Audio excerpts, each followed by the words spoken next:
Hello everyone, welcome to my class. I am going to discuss about integral surface. तो integral surface कैसे find करना है, ये equation दी है आपको थ्रू द कर्व की हेल्प से फाइंड करना है।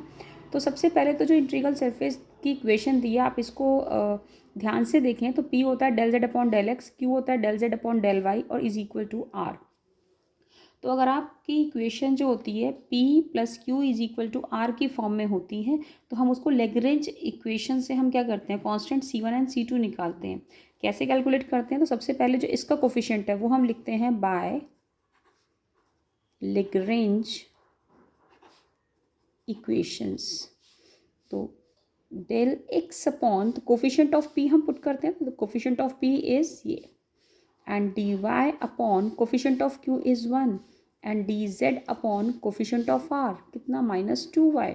तो हमने ये कोफिशिएंट्स पुट करने के बाद हम क्या करते हैं, C1 C2 कोई भी दो इक्वेशन आपको लेनी होती हैं, कोई भी दो, आप इन दो को लो, इन दो को लो, इन दो को लो।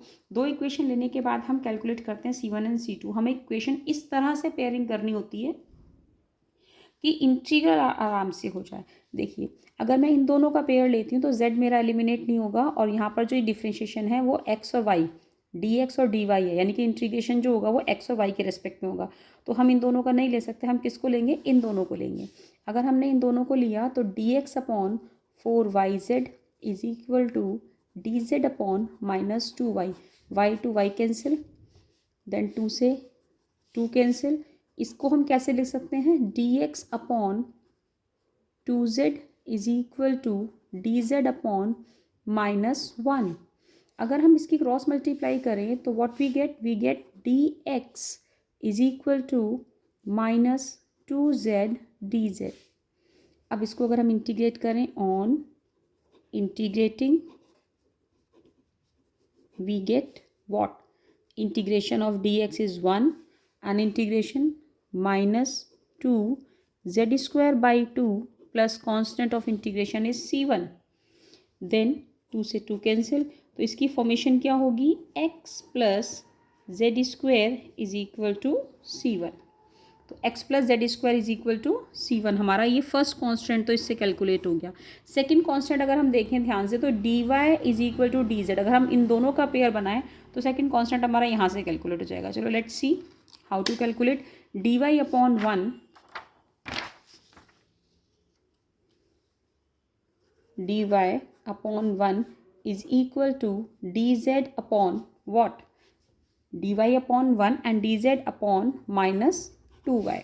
अगर हम क्रॉस मल्टीप्लाई करें तो इक्वेशन क्या बनेगी, -2y dy is equal to, एक काम करते हैं माइनस को इधर ही रहने देते हैं। आप इसमें डिफरेंशियल इक्वेशन की एक खासियत होती है कि इसमें जो आपने माइनस अगर यहाँ लिया तो आपकी इक्वेशन में क्या आएगा, सपोज करो x माइनस वाई, या हमने जो सॉल्व किया उससे अगर मैं यहाँ पर माइनस लेती हूँ तो हमारा क्या आ जाएगा, प्लस आ जाएगा। तो उससे फ़र्क कुछ नहीं पड़ता, थोड़ा सा प्लस माइनस की वजह से आंसर वेरी कर जाता है, दोनों ही केस में आपका आंसर करेक्ट होता है।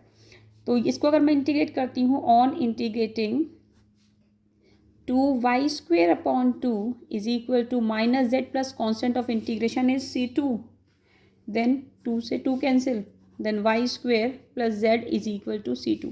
this is your second constant हमने कैलकुलेट कर लिया।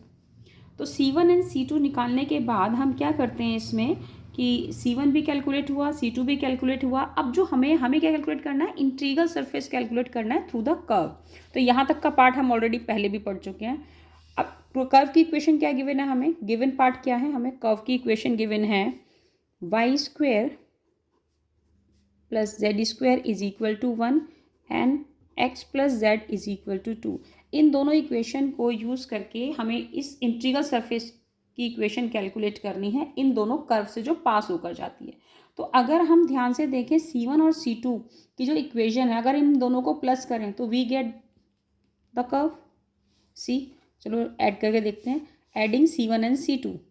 तो C1 plus C2 is equal to, C1 में मेरे पास इक्वेशन क्या थी, अगर मैंने C1 एंड C2 को प्लस किया तो C1 है मेरे पास x plus Z square and value of C2 है मेरे पास y स्क्वायर प्लस जेड, इन दोनों को। तो यहाँ पर देखो आप कि x प्लस जेड की वैल्यू मेरे पास 2 है और z square plus y square, इसकी वैल्यू मेरे पास क्या है 1, तो C1 प्लस C2 की वैल्यू मेरे पास कितना आया 3। एट दी एंड मुझे क्या करना है, C1 C2 की वैल्यू मेरे पास 3 है, हमें जो C1 C2 की वैल्यू यहाँ से पुट की थी, क्योंकि जो हमें इक्वेशन कैलकुलेट करनी होती है वो वेरिएबल की फॉर्म में ही कैलकुलेट करनी होती है। यहाँ पर करना क्या है, हमें इंटीग्रल सरफेस कैलकुलेट करना है। तो C1 क्या है हमारा, जो C1 है वो है x प्लस जेड स्क्वेयर और C2 है मेरा y square plus z is equal to 3। This is the required equation of integral surface.